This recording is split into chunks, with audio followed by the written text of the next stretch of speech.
नमस्कार दोस्तों, स्वागत है आपका इस वीडियो में। इस वीडियो में हम लोग नया टॉपिक देखने जा रहे हैं, क्योंकि हम लोग बहुत सारा जो टॉपिक है वो हम लोग देख चुके हैं। जैसे कि यदि हम बात करें तो कम्युनिटी हेल्थ नर्सिंग जो आपका फर्स्ट टॉपिक थे, कम्युनिटी हेल्थ नर्सिंग, जिससे बहुत ज़्यादा क्वेश्चन आते हैं, वो भी हम लोग देख चुके हैं। वही हम बात करें तो मिडवाइफरी, जो मिडवाइफरी टॉपिक है वो भी हम लोग देख चुके हैं। और जो भी अभी तक नहीं देखे हैं, जो मैराथन क्लासेज नहीं लिए हैं, वो लोग इस नंबर पर कांटेक्ट करें, आपको सारे वीडियो लेक्चर मिल जाएंगे। साथ ही जो नया क्लासेज होंगे वो भी आपको प्रोवाइड कर दिए जाएंगे। तो इस नंबर पर 7050 87 29 96 इस नंबर पर आप लोग कांटेक्ट करें, आपको सारा कुछ मिल जाएगा। तो इस तरीके से आप लोगों का यदि हम बात करें तो कम्युनिटी हेल्थ नर्सिंग, उसके बाद हम बात करें तो मिडवाइफरी, और उसके बाद हम बात करें तो आपका प्राइमरी हेल्थ केयर भी हम लोग हाल ही में समाप्त किए हैं। प्राइमरी हेल्थ केयर, इसके रिगार्डिंग और हेल्थ प्रमोशन का भी हमने आपको वीडियो प्रोवाइड कर दिए थे। तो हेल्थ प्रमोशन ये भी हो गया, 4 टॉपिक हो गया। आज हम लोग 5वां टॉपिक देखने जा रहे हैं, चाइल्ड हेल्थ नर्सिंग। तो चाइल्ड हेल्थ नर्सिंग का हम लोग क्वेश्चन देखेंगे, जिसमें कि हमने आपको बता दिया कि चाइल्ड हेल्थ नर्सिंग देखने जा रहे हैं। तो इसके रिगार्डिंग बहुत सारे क्वेश्चन को हम लोग कवर करेंगे। साथ ही मिनिमम 50 क्वेश्चन को तो हम लोग करेंगे ही, और जितना हो सके उतना हम लोग करेंगे। और 2 दिनों से आप लोगों की शाम वाली क्लास नहीं आ रहे थे, अब ट्राई करेंगे कि शाम वाले क्लास भी लाए, लेकिन अब थोड़ा सा टॉपिक कम बचा है, इसलिए एक टाइम ही आते हैं और आप लोगों के लिए अच्छे क्वेश्चन खोज के, जो BVA क्वेश्चन है वो सारे कुछ लेके आते हैं। तो चलिए हम लोग क्वेश्चन को स्टार्ट करते हैं। क्वेश्चन कह रहा है कि 100 मिलीलीटर, कह रहा है कि 100 मिलीलीटर माँ के दूध से कितना कैलोरी मिलता है। तो इसके रिगार्डिंग हम लोगों ने पहले भी जाने थे कि ये जो माँ के 100 मिलीलीटर से जो कैलोरी मिलता है वो कितना मिलता है। तो वो 66 कैलोरी मिलता है। कितना? तो 66 कैलोरी मिलता है। नेक्स्ट है कि एस्कारसियासिस होता है किस में? टेप वॉर्म में, या राउंड वॉर्म में, या हुक वॉर्म में, या पिन वॉर्म में। तो एक्सरसियासिस कहाँ पे होती है? तो ये आपका राउंड वॉर्म में होती है। कहाँ होती है? राउंड वॉर्म में। तो इसका करेक्ट आंसर आपका ऑप्शन नंबर बी हो जाएगा। नेक्स्ट क्वेश्चन कर रहा है कि BCG टीके की खुराक है, मतलब BCG टीका जो दिया जाता है उसमें कितना खुराक दिए जाते हैं। तो इसमें 0.5 मतलब मिलीलीटर खुराक BCG टीका दिए जाते हैं। अगला क्वेश्चन है कि रिफ्लक्स, जो रिफ्लेक्स दिया है, इंग्लिश में रिफ्लेक्स है, इसमें रिफ्लक्स कर दिया है। तो रिफ्लक्स समाप्त होता है कितने महीने में? 3 से 4 महीने में, या 5 से 6 महीने में, या 8 से 9 महीने में, या 1 साल में। तो ये कितने दिनों में समाप्त होती है? तो यह आपका 3 से 4 महीनों में समाप्त हो जाती है। अगला है कि ओरल थ्रस का कारण है। ओरल थ्रस का क्या कारण है? जीवाणु, या रिक्टसिया, या फफूंद, या विषाणु। तो ओरल थ्रस का जो मेन रीजन है, जो मेन कारण है, वो क्या है? फफूंद है। क्या है? फफूंद है। क्या है? फफूंद। अगला है बच्चों में प्रोटीन की कमी से होता है क्या? तो बच्चों में प्रोटीन की कमी से क्या होता है?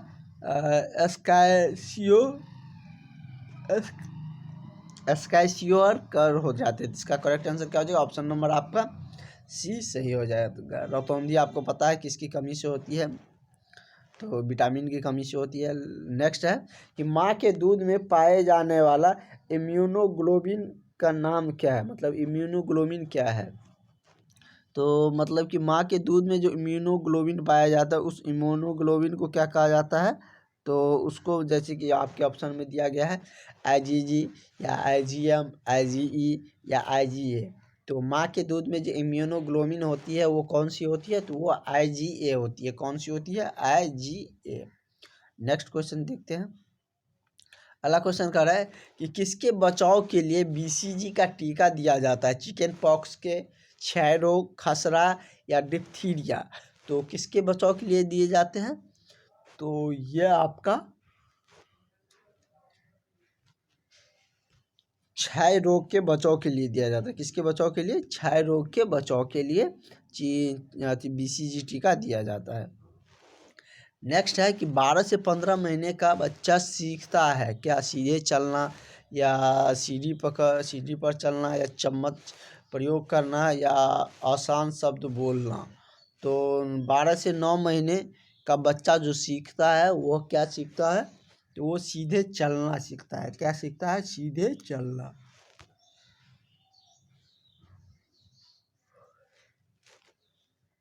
अगला है रोग होने के बाद शरीर में एंटीबॉडी बनने क्रिया को प्रतिरक्षा बनाने कहते हैं। मतलब रोग बनने के बाद जो शरीर में एंटीबॉडी बनने की क्रिया है उस प्रतिरक्षा को बनने को क्या कहा जाता है? तो उस प्रतिरक्षा को क्या कहते हैं? तो उसको सक्रिय प्राकृतिक प्रतिरक्षा कहते हैं। क्या कहते हैं? सक्रिय प्राकृतिक प्रतिरक्षा। नेक्स्ट क्वेश्चन हम लोग देख लेते हैं क्या कह रहा है। नेक्स्ट क्वेश्चन कह रहा है कि शरीर में दाने निकलने तथा कोपलिक धब्बे का मुंह में होना इस रोग की विशेषता है क्या? पंपस का, चेचक का या रूबेला का या रुबोला का या रुबेला का। तो यह किसका होता है? तो ये आपका रुबोला का होता है। किसका होता है? रुबोला का। इसका करेक्ट आंसर ऑप्शन नंबर आपका सी हो जाएगा। नेक्स्ट है चिकन पॉक्स का वायरस से यह रोग भी हो सकता है क्या? जर्मन जेल्स या हर्पीज जोस्टर या संक्रमण हेपेटाइटिस या इनमें से कोई नहीं। तो चिकन पॉक्स का जो वायरस है उससे जो होने वाला रोग है वह कौन सी होती है? तो वो आपका हर्पीज जोस्टर होती है। क्या होती है? Herpes zoster. तो इसका करेक्ट आंसर आपका ऑप्शन नंबर बी हो जाएगा। और जल्द आप लोगों को 1 से 2 दिन में एडमिट कार्ड को लेकर भी अपडेट देखने को मिलने वाले हैं। तो आप लोग इसको लेकर तैयार रहिए। आपका एडमिट कार्ड, आपका सेंटर के बारे में जल्द ही पता चल जाएगा। अगला है कि पंपस के द्वारा किशोर लड़के में होने वाला जटिलता क्या है? तो पंपस के द्वारा जो किशोर लड़के में जो जटिलता होती है वो कौन सी होती है? तो नपुंसकता का होता है। तो इसका करेक्ट आंसर क्या हो जाती है? ऑप्शन नंबर आपका ए हो जाएगा। नेक्स्ट है कि ओरल पोलियो का दूसरा नाम क्या है? तो ओरल पोलियो का जो दूसरा नाम है वो क्या है? साइबीन। क्या नाम है? साइबीन। तो इसका करेक्ट आंसर आपका ऑप्शन नंबर सी हो जाएगा। नेक्स्ट क्वेश्चन देखते हैं। नेक्स्ट क्वेश्चन कह रहा है कि इनमें से ट्रिपल एंटीजन है। तो ट्रिपल एंटीजन क्या है? डीपीटी। क्या है? डीपीटी ट्रिपल एंटीजन है। तो इसका करेक्ट आंसर आपका ऑप्शन नंबर ए हो जाएगा। नेक्स्ट है कि डिप्थीरिया का कारक सूक्ष्म जीव है। मतलब डिप्थीरिया के कारक कौन से सूक्ष्म जीव है? तो इसका क्या है? कोरिनी बैक्टीरियम जो डिप्थीरिया है। क्या है? कोरिनी बैक्टीरियम डिप्थीरिया। तो इसका करेक्ट आंसर आपका ऑप्शन नंबर डी हो जाएगा। नेक्स्ट क्वेश्चन है कि बच्चों का जन्म वजन इस आयु में पहुंचकर 2 गुना हो जाता है। बच्चों का जो जन्म है, जन्म के समय जो वजन रहता है वो कब पहुंचकर 2 गुना हो जाती है? तो ये आपका 6 महीना पर 2 गुना हो जाती है। जैसे कि मिनिमम जनरली यदि हम बच्चों का वजन की बात करें तो 2.5 से 3 kg के बीच में होती है। तो उसका जो वजन है वो बढ़ के 2 गुना हो जाता है। कब तक? तो आपके 6 महीने के बाद। नेक्स्ट क्वेश्चन कह रहा है कि बच्चों के दांत निकलने की आयु क्या होती है? तो बच्चों में जो दांत निकलता है वो कब निकलता है? तो 6 महीने पर। उसकी जो दांत निकलने की आयु है वो कितना है? 6 महीना। अगला है कि प्रोटीन की कमी के कारण होता है क्या? तो बेरी रोग या मरामस या पेलेग्रा या इनमें से कोई नहीं। तो बेरी रोग के कारण क्या होता है? प्रोटीन की कमी से कह रहा है कि कौन से कारण होती है? तो प्रोटीन की कमी से होती है पोलेग्रा। क्या होता है? पोलेग्रा नहीं, मारासमस। क्या होती है? मारासमस। इसका करेक्ट आंसर ऑप्शन नंबर आपका बी हो जाएगा। नेक्स्ट क्वेश्चन है कि बच्चे द्वारा पहले त्यागे मल को क्या कहते हैं? बच्चा जो पहला मल त्याग करता है उसको क्या कहता है? तो उसको जो कहे जाते हैं वो क्या है, मिकोनियम। क्या कहा जाता है, मिकोनियम। ये पहले भी हम लोग देख चुके थे। और नेक्स्ट क्वेश्चन देखते हैं। नेक्स्ट क्वेश्चन क्या है कि आपका नेक्स्ट क्वेश्चन है कि व्यापक टीकाकरण कार्यक्रम किस वर्ष आरंभ हुआ था। तो व्यापक टीकाकरण कार्यक्रम जो आरंभ हुआ था वह कब हुआ था, ये आपका 1985 में हुआ था। कब हुआ था, 1985 में। इसका करेक्ट आंसर आपका ऑप्शन नंबर डी हो जाएगा। नेक्स्ट है कि बीसीजी का टीका किस विधि से दिया जाता है। तो बीसीजी का जो टीका दिया जाता है वह सबक्यूटेनियस विधि के द्वारा दिया जाता है। कब, किस विधि से, तो सबक्यूटेनियस विधि द्वारा। नेक्स्ट है कि एस्केरियासिस का कारण सूक्ष्म जीव, एस्केरियासिस का कारण सूक्ष्म जीव है। कौन सा सूक्ष्म जीव इसके कारण है, तो ये आपका क्या हो जाएगा, मतलब कि ये एस्केरियस लिम्कोडाइसिस है। क्या है, एस्केरियस लिम्कोडाइसिस। इसका करेक्ट आंसर ऑप्शन नंबर आपका ए हो जाएगा। नेक्स्ट है कि फिजियोलॉजिकल पोलिया की उत्पत्ति होती है कब, जन्म के दूसरे या तीसरे दिन पर, या जन्म के छठे दिन बाद, या जन्म के 7वें दिन बाद, या जन्म के 24 घंटे के अंदर। तो ये कितने मतलब आवर में होती है उत्पत्ति। तो इसका हम पीरियड की हम बात करें तो वह जन्म के दूसरे या तीसरे दिन फिजियोलॉजिकल पोलिया की उत्पत्ति होती है। पीलिया की, पोलिया नहीं, पीलिया की। नेक्स्ट है कि गर्भ अवस्था में फोकिल एडिस की कमी के कारण होता है क्या, पैर हाथ में विकार, या न्यूरल ट्यूब डिफेक्ट्स, या मोतियाबिंद, या हृदय विकार। तो ये क्या होती है इसमें, तो मतलब कि यदि हम गर्भ अवस्था में जो फोकल एसिड की जो कमी होती है उसका कारण है आपका और न्यूरल ट्यूब डिफेक्ट। क्या है, न्यूरल ट्यूब डिफेक्ट्स के कारण ये फोलिक एसिड होती है। नेक्स्ट है कि इंजेक्टेबल पोलियो के टीके को कहते हैं क्या। तो इंजेक्टेबल पोलियो के टीके को क्या कहते हैं, साल्क वैक्सीन। क्या कहते हैं, साल्क वैक्सीन। इसका करेक्ट आंसर ऑप्शन नंबर आपका सी हो जाएगा। नेक्स्ट है कि बेबी फ्रेंडली हॉस्पिटल इनिशिएटिव की शुरुआत किस वर्ष हुई थी। तो बेबी फ्रेंडली हॉस्पिटल इनिशिएटिव की जो शुरुआत हुई थी वो आपको 1992 में हुई थी। कब हुई थी, 1992 ईस्वी में इसकी शुरुआत हुई थी। इसका करेक्ट आंसर आपका ऑप्शन नंबर बी हो जाएगा। नेक्स्ट है कि विश्व स्तनपान सप्ताह कब मनाया जाता है। तो विश्व स्तनपान सप्ताह जो मनाया जाता है वो आपको अगस्त का पहला सप्ताह में मनाया जाता है। कब मनाया जाता है, तो अगस्त के पहले सप्ताह में ये विश्व स्तनपान सप्ताह मनाया जाता है।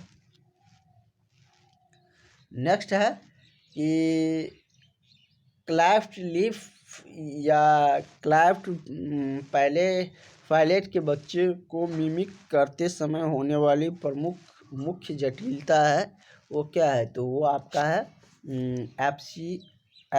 एपिसरेशन। क्या है, एपिसरेशन। इसका करेक्ट आंसर आपका ऑप्शन नंबर ए हो जाएगा। नेक्स्ट क्वेश्चन देखते हैं। अगला क्वेश्चन कह रहा है कि उदरीय अंगों का अम्बिलिकल कार्ड द्वारा जो बाहर उभर कर आने वाले को क्या कहा जाता है। तो उसको बाहर जो आते हैं उसको क्या कहते हैं, तो उसे एम्फेलोसिस कहते हैं। क्या कहते हैं, ओम्फेलेसिस। तो इसका करेक्ट आंसर आपका ऑप्शन नंबर डी हो जाएगा। नेक्स्ट है कि क्रूप का अर्थ है, क्रूप का क्या अर्थ है, तो क्रूप का आपका अर्थ है लैरिंगो ट्राइकियल ब्रोंकाइटिस। क्या है, लैरिंगियो ट्राइकल ब्रोंकाइटिस। इसका करेक्ट आंसर आपका ऑप्शन नंबर ए हो जाएगा। नेक्स्ट है कि बच्चों में आयम इंजेक्शन देने का प्राथमिक भाग होता है। बच्चों में जो आयम इंजेक्शन देने का प्राथमिक भाग है वह क्या है, तो वो आपका वस्टर लेटरेसिस है। क्या है, वास्टर्स लेटरिस है। नेक्स्ट है कि लेरिंग्स में बाधा के कारण होता है। लेरिंग्स में बाधा क्या किसके कारण होती है? तो ये आपका क्रूप के कारण होती है। किसके कारण होती है? क्रूप के कारण होती है। इसका करेक्ट आंसर आपका ऑप्शन नंबर बी हो जाएगा। और आपका जो बच रहे हैं दिन, वो बचे हुए दिन आते आते आपका सारा टॉपिक अच्छे से कवर हो जाएंगे। और उसके बाद हम लोग शॉर्ट में जो बीविया क्वेश्चन बनेंगे उसको भी हम लोग रिवाइज करेंगे। कह रहे कि हुक वर्म द्वारा होता है क्या?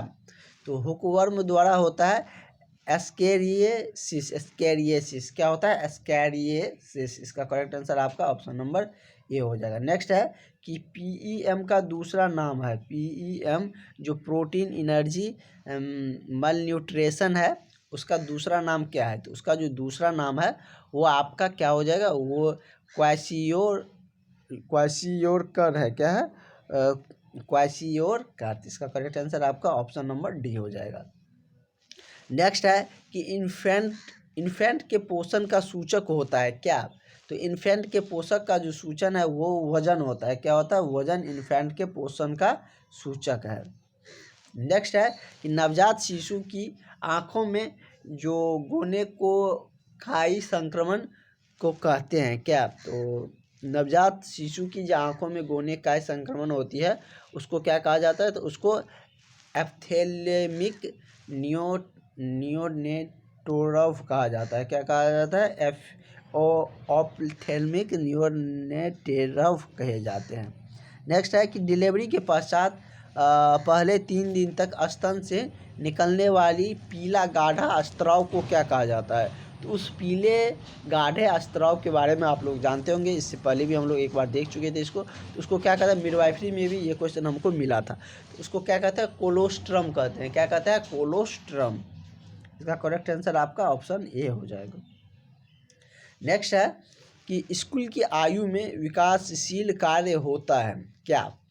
तो स्कूल की जो आयु में विकासशील कार्य होता है वो क्या होता है? Industry versus inferiority. क्या है? Industry versus inferiority. इसका करेक्ट आंसर आपका ये ऑप्शन नंबर बी हो जाएगा। नेक्स्ट है कि सिर पर माप ... वर्ष में छाती की माप के बराबर हो जाती है। 1 वर्ष में, 2 वर्ष में, 3 वर्ष में या 4 वर्ष में। ये कितने वर्ष में होती है? तो ये लगभग 2 वर्ष में के बराबर हो जाती है। नेक्स्ट है कि एक इन्फेंट बिना सहारे के ... महीनों में बैठ सकता है। 2 महीने, 5 महीने, 4 महीने या 6 महीने। तो ये कितने महीने में बैठ सकती है? तो ये आपका 6 महीने में बैठ सकती है। नेक्स्ट है 1 वर्ष से 3 वर्ष की आयु तक की अवधि को कहते हैं क्या? 1 वर्ष से 3 वर्ष की आयु तक की अवधि को क्या कहते हैं? टोडलर कहते हैं। क्या कहते हैं? टोडलर कहते हैं। इसका करेक्ट आंसर आपका ऑप्शन नंबर ए हो जाएगा। हम लोग 50 क्वेश्चन के अराउंड देख लेंगे। कह रहा है कि नवजात काल होता है कब से कब तक का? तो नवजात काल कब से कब तक होता है? ये जन्म से 4 सप्ताह तक के बच्चा को नवजात काल कहते हैं। उसके बाद शिशु कहा जाता है। नेक्स्ट है कि अनुप्रशासन का आरंभ ... महीने में हो जाता है। तो जो अनुप्रशासन का जो आरंभ है वो कितने महीने में हो जाता है? ये 6 महीने में हो जाता है। तो इसका करेक्ट आंसर ऑप्शन नंबर आपका ए हो जाएगा। नेक्स्ट है एक नवजात शिशु की लंबाई होती है कितनी? तो एक नवजात शिशु की जो लंबाई होती है वो 45 से 50 सेंटीमीटर होती है। कितना होती है? 45 से 50 सेंटीमीटर उसकी लंबाई होती है।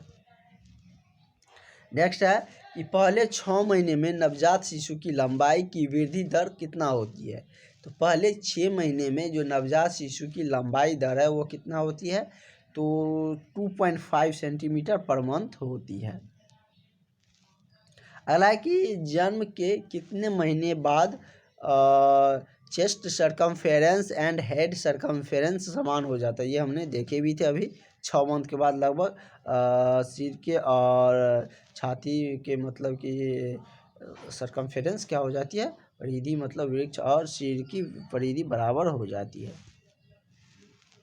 अगला है परिधि, जैसे कि पूरा का जो किसी भी जो क्षेत्र है उसका जो पूरा मतलब कि लेंथ होती है वही परिधि होती है। कह रहा है कि नवजात शिशु में HB लेवल कितना होती है? तो नवजात शिशु में हम HB लेवल की बात करें तो वो 10 mg होते हैं। कितना होते हैं? तो 10 mg होते हैं। नेक्स्ट है कि बच्चों में टॉयलेट ट्रेनिंग हेतु उपयुक्त समय क्या है, मतलब बच्चों को किस उम्र में टॉयलेट की मतलब संबंधित जानकारी है उसको बताना चाहिए। तो 1 से 3 वर्ष के एज में उसको हाँ 1 से 3 वर्ष के एज में उसको बताना चाहिए कि किस तरीके से टॉयलेट किए जाते हैं। अगला क्वेश्चन है कि अगर प्रीमैक्स लीडी प्रोसेस गर्भ अवस्था में फ्यूज नहीं होता है तो नवजात में निम्न डिफेक्ट दोष हो सकती है। तो नवजात में कौन सा दोष होता है, तो उसमें मतलब कि क्लेफ्ट लीफ हो सकती है। क्या हो सकती है, क्लेफ्ट लीफ हो सकती है। तो इसका करेक्ट आंसर आपका ऑप्शन नंबर डी हो जाएगा। अगला है कि एक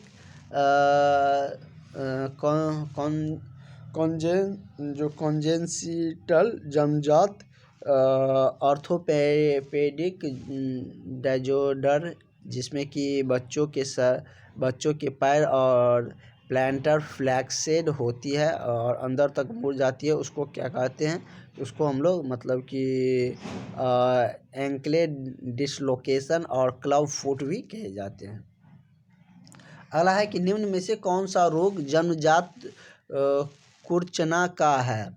तो ये कौन सा रोग होती है, ये आपका मतलब कि हेयर लिप जैसे दिया गया है, क्लिफ लिप या फ्रैक्चर, तो ये हेयर लिप और क्लिफ लिप दोनों हो जाएंगे। तो इसका करेक्ट आंसर आपका ऑप्शन नंबर क्या मतलब कि डी सही हो जाएगा। नेक्स्ट है कि क्षय रोग की चिकित्सा में प्रयुक्त औषधि कौन सी होती है। तो क्षय रोग की चिकित्सा में जो प्रयुक्त औषधि है वो क्या है, रिफैम्पिसिन।